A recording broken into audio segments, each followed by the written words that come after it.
এবং আমরা দেখতে পাচ্ছি বিভিন্ন পয়েন্ট থেকে কিন্তু আর রাইড ইসলামের যে গাড়িগুলো রয়েছে সেই গাড়িগুলোর উপরে কিন্তু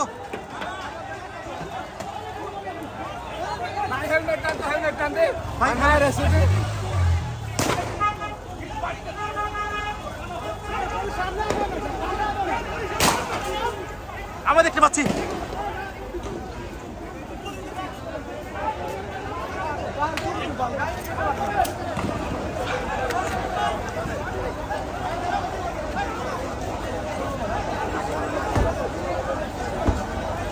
দুই পাশ থেকে কিন্তু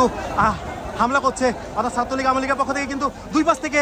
তাদেরকে আটকানোর চেষ্টা করা হচ্ছে এবং ঢালগুলো পুলিশের পক্ষ থেকে কিন্তু আমরা যেটি দেখতে পাচ্ছিলাম যে পুলিশের পক্ষ থেকে কিন্তু গুলি করা হচ্ছে। বিভিন্ন পয়েন্ট থেকে কিন্তু আমরা